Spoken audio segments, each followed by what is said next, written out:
Yes. We have a lot of problems about the northern, and of course, alongside a lot of things happening for in our security architecture. Yes. What is your approach to solving this problem of insecurity in Nigeria? First is to understand what brings insecurity. And what has been a major problem with insecurity in Nigeria is economic inequality. People don't get what they deserve. The easiest way to explain it is to say to you that if there are 10 people that deserves 100,000 naira, Nigeria will give it to one person instead of giving it to 10 people at 10,000 naira each. And the one person will make sure that the 9 other persons don't even get 500 naira. So it is established that inequality is the major reason why we have security problems. And that's an area of economic security. How do you intend to tackle it? So it's to redistribute wealth. And how do you redistribute wealth? Whatever belongs to Nigeria goes back to Nigerians, and it includes national institutions. You cannot have a situation where you build a company for $5 billion and you sell it for $200 million or 200 million naira to somebody because it's powerfully connected. I would say that our way of resolving this is socialism, and before people start saying, oh my God, we don't like socialism, think about Denmark today, think about Finland, think about Norway, which is also an oil producing country, and how they are providing free education, free health care. Children who are born in Norway have already been allocated resources for their first 30 years in life. Okay. Yes. So we have to redistribute, because Nigeria has been paying attention to the greedy. We want to pay attention to those who are in need. Okay. Yes. Now, let's go to the area of economy. Yes. Recently, we've had a series of policies, fiscal policies adopted by the current federal government, where we have a redesign, so-called redesign of the currency, which, of course, has dovetailed into some kind of hardship and, of course, scarcity of the currency that we're experiencing at the moment. The policy in itself, how do you see it? Is it ill-timed? Is it right? What's your perception about that policy that the federal government should have? Let's be fundamental about answering this question. The Nigerian state doesn't have a functioning economy. Okay. You understand? And do you know why you should know this? Is that even when we were in secondary school, there's something they used to teach us about money. Money is called legal tender, and it has a number of qualities. And one of the qualities for a legal tender is that it must be acceptable, it must be available, it must be recognizable, and most importantly, it must not be scarce. So what you are seeing here is what has happened to the legal tender that doesn't happen to the legal tender. The legal tender must not expire. The Nigerian naira expired. So it ceased to be a legal tender. As we speak, Nigeria doesn't have a legal tender. We don't have money.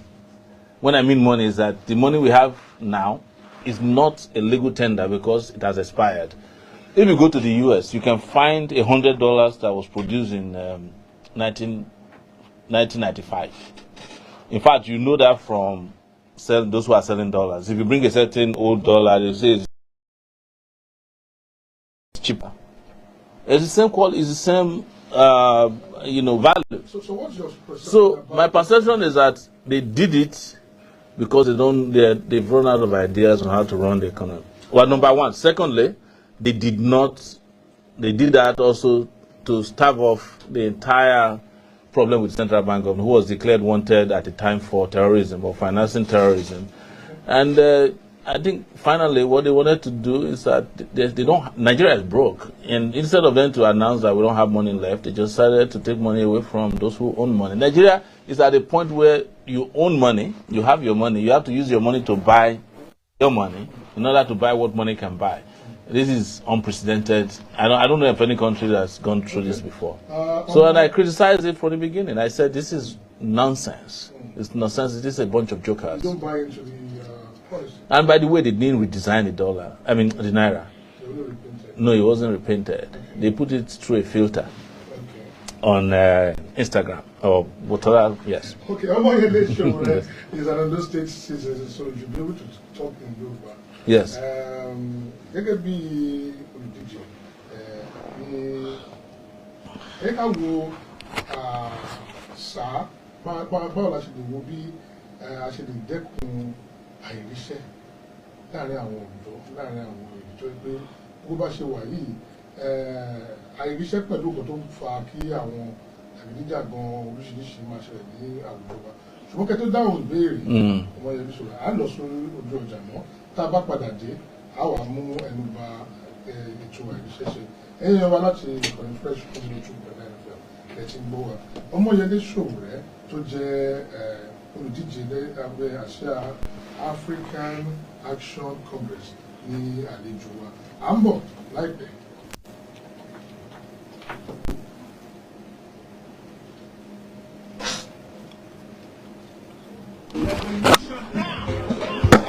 Everybody don't tire to see as Nigeria dey scatter.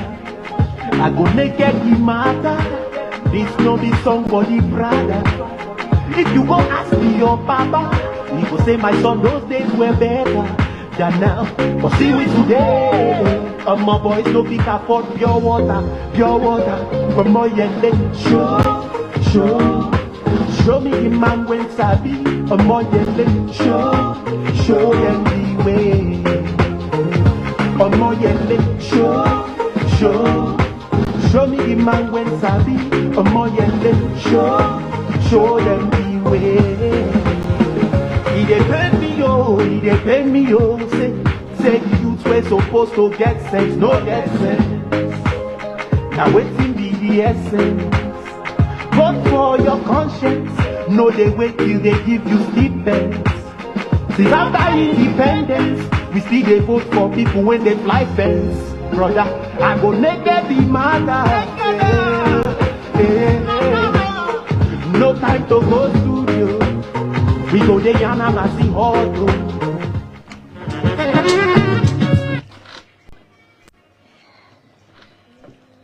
Ẹ káàbọ̀ padà sórí ìkànnì fresh 102.9 FM gẹ́gẹ́ bí a ṣe sọ ká tó gba àyè nínú agodo wa ń bí Omoyele Sowore tó jẹ́ olùdíje fún ipò president lẹ́gbẹ́ àsíá ẹgbẹ́ ANC àwọn ní àlejò wa. Ẹ bá fẹ́ dáhùn nípa ọ̀rọ̀ àìníṣẹ́ mo fẹ́ kẹ́ mú ọ̀rọ̀ ẹ̀kọ́ sẹ́gbẹ̀ẹ́ torí gbogbo àwọn méjèèjì ó dẹ̀ pé wọ́n bára àwọn jọ báwo lẹ́ ṣe ṣe ọ̀rọ̀ ẹ̀kọ́ tó bá yẹ pé a yàn yín sípò president ní Nàìjíríà. sẹ́rí kí n tó dáhùn ìbéèrè yẹn màá rán yín létí pé èmi wà lára àwọn ọmọ akẹ́kọ̀ọ́ ní bíi láti 1989 títí di 1995 tí mo kúrò ní University of Lagos àwa la kọ́kọ́ design ní ètò ẹ̀kọ́ ní NAS nígbà táwa NAS nígbà tí ẹgbẹ́ àwọn ọmọléèwé ẹ̀kọ́ gíga tó sì dángájá àṣekọ̀ tó ń pè ní ACAREF academic reform kí la dẹ̀ sọ síbẹ̀ ni pé ọ̀nà nìyí tí ẹ lè fi fund education free fair education because nígbà tí ẹgbẹ́ ASUU tọkọ ṣe strike èlò ni wọ́n béèrè fún 1.9 billion náírà ni o nísìn 9.9 billion naira tán ní kò sí nígbà Babangida ó ti wá di wọ́n wá ń béèrè nísìn fún almost 1.6 trillion àbí 1.7 trillion wọ́n béèrè nísìn wọ́n tẹ̀ ní kíjọba tẹ̀ fún wọn ní 200 billion kó tó lè padà sí ẹnu iṣẹ́ ẹ̀mọ̀ kí ló ṣẹlẹ̀ nígbà tí wọ́n béèrè fún 1.9 billion ìgbà yẹn Nàìjíríà wọ́n ń jagun ogun tó ń pè ní Gulf War Nàìjíríà gbà owó tá a béèrè fún tá a nírètí ẹ̀ $12 billion ní Babangida ló wọlé sọ́wọ́ Babangida wọ́n kó yẹn jẹ wọ́n fún ASUU ní ṣíṣe so nígbà tó tún béèrè fún owó ńsìn ibi tí ọ̀rọ̀ táwọn ọmọ iléèwé gíga ti wà ní strike tó wà nílé fún oṣù mẹ́sàn-án ìgbà yẹn náà la gbọ́ pé accountant general ló gbé 150 billion mi kí ASUU ń béèrè fún 200 billion ló bá fi 50 billion kún ètò yẹn á ti yanjú ṣé rí àwọn tí ó bá jẹ́ pé èmi tí mò ń sọ̀rọ̀ yìí iléèwé ẹ̀kọ́ ọ̀fẹ́ ni mo nígbà bàbá Ajásí l'Ondo State nígbà míì mo dẹ̀ máa ń béèrè tó inú mi tẹ̀dùn pé Ondo State la wà lẹ́nu pé àwọn tí ó dàbí pé ó ní làákàyè jù ní orílẹ̀-èdè Nàìjíríà ọmọ Ondo State ni mi ò fi kàn ṣe pé bí a mo fi ń pọn yín lé àwa mọ̀ torí industry táwa ní bíbá yìí tábà tẹ̀ ń dáko nítorí pé kọ́mọ lè lọ léèwé ni tábà ń ṣiṣẹ́ míì à ń pẹja ni títorí kọ́mọ lè lọ sí léèwé bàbá mi ń pẹja òun dàkú sí kan tí wọ́n ṣe just to make sure that I went to the University of Lagos nígbà tí mo ń lọ sí University of Lagos 45 naira ní school fees bàbá mi ní 20 naira péré ní gbogbo owó tó ń rí yá gbogbo ará àdúgbò ẹbí aráàlú ló rán mi nílé ìwé but ìgbà yẹn sìn ìgbà yẹn iléèwé ọ̀fẹ́ náà ṣì ní 90 naira ní accommodation nísìnyí kò sí ọmọ tó lè lọ sí iléèwé nílùú níbùn l'Ondo State tó jẹ́ pé industry wọn education ni. báwo la ṣe wá fẹ́. tó dáa fẹ́ ṣe ni pé à pa owó sẹ́gbẹ̀ẹ́ rẹpẹtẹ torí kò sí nǹkan tó dàbí iléèwé tí o bá ń ṣe. wọ́n máa pa owó sẹ́gbẹ̀ẹ́ láti fẹ́ pa owó sẹ́gbẹ̀ẹ́. à ń ṣe ibo náà ti ń rówó jí mo ń bèèrè lọ́wọ́ yín àwọn tí wọ́n ń jí owó rẹpẹtẹ. ẹ̀tọ́ láfojúsùn nǹkan tí mo ṣe ń sọ bẹ́ẹ̀ ni pé ṣe rò pé yàtọ̀ sí pé mo jẹ́ ẹni tó ń díje fún ipò ààrẹ ẹ mọ̀ pé investigative journalist ni mí kò síbi tí owó ti ń jáde ní Nàìjíríà tí mi ò mọ̀ bẹ́ẹ̀ gbogbo owó tí wọ́n ń sọ gbọ́n bọ́jẹ̀tì fún kékeré ni owó tí wọ́n ń jí gangan wọn kì í bọ́jẹ̀tì fún ibùdó náà ti ń rówó jí NNPC Central Bank tó ń bá rówó pín wọn ní kó lọ print owó ṣòye òun ló fa gbogbo àwọn yẹn lè máa mú pé kò sí ní bá jẹ ààrẹ orílẹ̀-èdè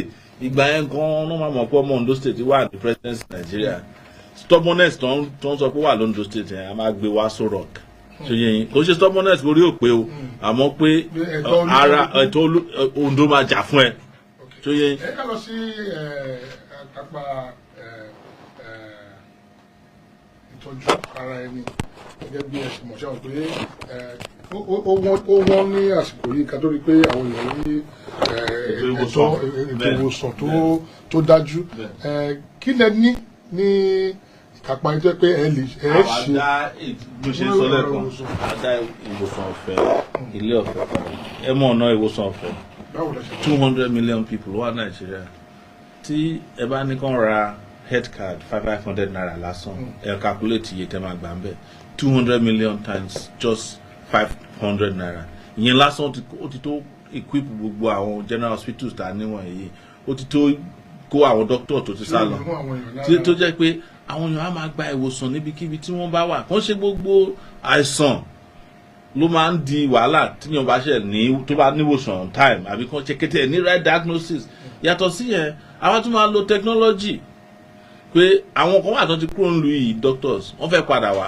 but wọ́n lè padà wá nítorí insecurity but wọ́n lè máa treat àwọn aráàlú lórí telephone wọ́n máa pè wọ́n pé kí ló ṣe yín ọjọ́ Saturday wọ́n ní àwọn doctor fẹ́ pè o láti gbogbo àgbáyé tó wà láti Nàìjíríà gbogbo wọn láti bá sọ̀rọ̀ nígbà tí mo run fún election ní 2019 kò síbi tí mi ò dé gbogbo àgbáyé àwọn delivery lọ́wọ́ àwọn diaspora mo lọ sí Australia ọjọ́ mẹ́ta la fi fly dé Australia mo lọ sí Brisbane mo lọ sí Sydney gbogbo wọn dẹ̀ wà ń bẹ̀ wọ́n dẹ̀ sọ fún wa pé àwọn kan fẹ́ padà wá sílé bọ́sẹ̀ mọ́ àwọn ọmọ Nàìjíríà tó wà ń bẹ̀ ẹ̀wọ̀n míì tí ó tẹ̀ ṣe ọmọ Nàìjíríà tó wọ́n ń gbórúkọ Nàìjíríà pé ìyà ń jẹ Nàìjíríà wọn náà fẹ́ padà wá sílé kí ni ìwòsàn tí Nàìjíríà ń gbà sìn tí ẹ bá jí láàárọ̀ tára yóò bá ya ẹpin malaria tó bá di ọjọ́ mẹ́ta ẹ sọ di typhoid tí wọ́n bá lè treat iná lọ́jọ́ mẹ́ta wọ́n ní kẹ́ máa gba church lọ meanwhile àwọn tí wọ́n wà church gan tó ń dá church sílẹ̀ tára wọn ò bá yá London làwọn ti ń gba ìwòsàn lọ́dọ̀ tiwọn tó bá dẹ̀ fẹ́ ṣe ìwòsàn fún wọn ní béèrè pé ṣé dókítà yẹn ṣé ayé muslim ni àbí kristẹni wọ́n gba ìwòsàn tí wọ́n tún padà bọ̀ pẹ̀lú anointing oil wọ́n ń dà sórí àwọn aráàlú ayé yẹn kọ́ ló yẹ ká máa lò ó sìn. ẹ̀yin ẹ̀yọ́ tẹ̀ ń bọ̀ wá nílé a ní àǹfààní láti pè wọlé kẹ́ ẹ bá olùdíje yín sọ̀rọ̀ lábẹ́ àsíá African Action Congress Omoyele Sowore nọ́mbà tẹ́ ẹ pè wá sí 09130001029 ẹ ti mọ̀ dáadáa àti 08050201029 Omoyele Sowore ní àlejò tá a gbà ní sáà tá a wáyé àti ní ẹ̀tọ́ hello good evening ẹ kọ́ lẹ́ sà ẹ ṣe sà orúkọ yín àti ibi tẹ́ ti pè wá sà ok sà. bàbá ẹ máa ṣe wẹ kálẹ̀ o wow ẹ kúrò lẹ́mẹ̀ẹ́ thanks sir. Wow.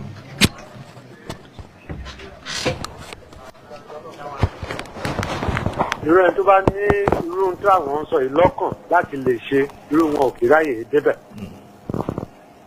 tọrọ mi yé yín sà. Bẹ́ẹ̀ni. torí pé ẹ sọ̀rọ̀ kan sí ẹni tíṣà ni bàbá yín. Bẹ́ẹ̀ni sà. sẹ́ńtì náà ọ̀gá tó tún interview yìí náà tíṣà ni bàbá àwọn náà. bàbá Sànyà Oyin san. torí àwọn ìforúkọ wọn tipẹ́tipẹ́ nígbàdàn gbà yẹn lọ. kí ẹ rí ọ̀rọ̀ Nàìjíríà lóòótọ́ ọ̀dọ́ ni ó rẹ̀pẹ̀lẹ̀ ti ń jà fún ọ̀dọ́ nígbà tí university days àmọ́ agbórúkọ yín dáadáa. ẹ bá wa ṣe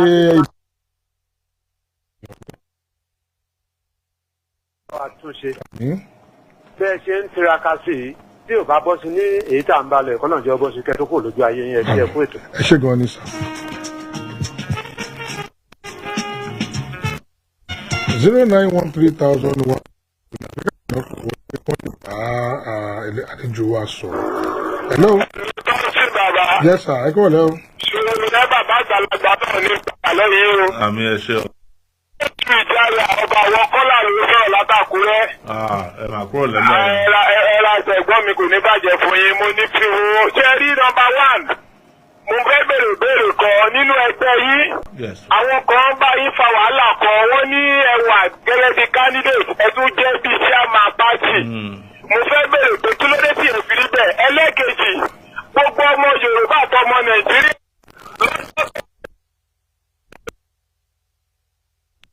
wọ́n gbé sílé ọtí mọ́lé ìjọba Amẹ́ríkà ló yẹ kó tún ṣòwò rẹ́lẹ̀ o. ẹ̀yin ọmọ Nàìjíríà ẹ má gbàgbé tó dúró tì í.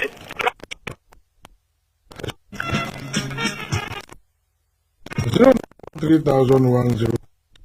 àwọn lóun àbí ọ̀sẹ̀ ìgbà ìbéèrè. mo sọ̀rọ̀ pé ìyọ̀ ń jẹ chairman party àti ló jẹ president pé nígbà tí àṣẹ election 2019 àwọn alágbára wọn já party gbà wọn wà lọ́wọ́ bá ṣe ń bá wọn fà ni wọ́n mú mi wọ́n sọ mí sí àtìmọ́lé ìgbà tá a máa fi gba party padà June 2nd 2022 ọjọ́ mẹ́fà ló kù ká tó lè ṣe election primary. pàdé sọ̀rọ̀ yìí sí chairman wa.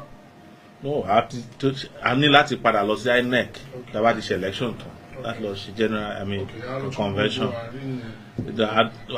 officially mo láti step down fún bọ̀dọ̀ dìgbà tó bá ṣe new party primaries party election special convention ni a máa gbéjọba fún ẹlòmíràn.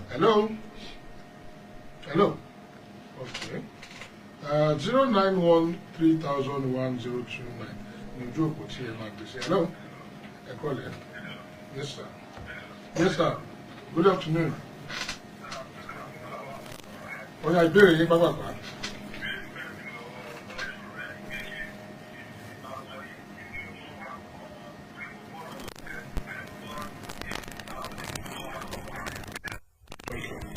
tí APC bá wọlé àmọ̀pọ̀ ṣètúrì ní oko ẹrú àwọn ọmọ Nàìjíríà ni àwa dẹ̀ ti ṣetán láti gbà yín lẹ̀ lọ́wọ́ oko ẹrú ẹ má yé máa dìbò fáwọn ọ̀tá yín àwọn APC.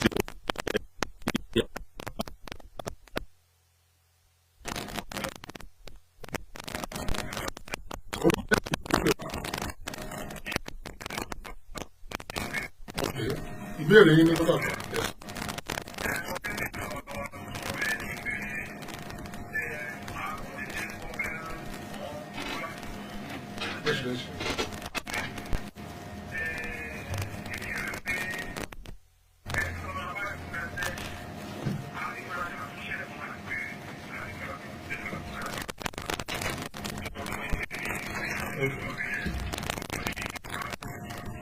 ẹ̀ṣẹ̀ ń gbórúkọ wọn ni àbí ẹ̀ṣẹ̀ ń ṣe ń gbórúkọ wọn ni.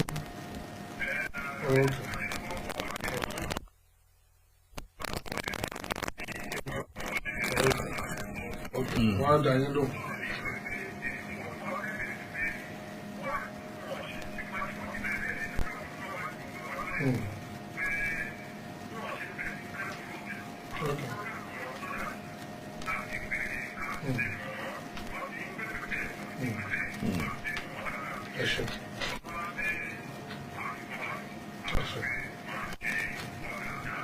ẹ ṣe gan ni torí àsìkò wa ẹ má bínú torí àsìkò wa ní àsìkò tó pọ̀ jù ní kúkúrú èdè ẹ bá wa dá wọn lóhùn ìbéèrè tó béèrè yẹn ẹ kéde bá wa sọ lákòótán tí ẹ bá ní sọ fún àwọn torí àsìkò wa ní ìṣẹ́jú méjì láti lọ báyìí. Mú láti dáhùn lóhùn pé tí ẹ bá rí àwọn orílẹ̀-èdè tó ní ìlọsíwájú wọn kì í béèrè irú béèrè báyìí bó tẹ́ bá tẹ̀ fẹ́ béèrè irú béèrè báyìí bó ní Sowore ti ń bọ̀ nígbà tí mo wà ní 22 years old mo sọ bó dàgbé mo sọ fún ọ náà rí wọ́n ti béèrè mo wà lẹ́yìn Abiola 1993 that's 30 years ago.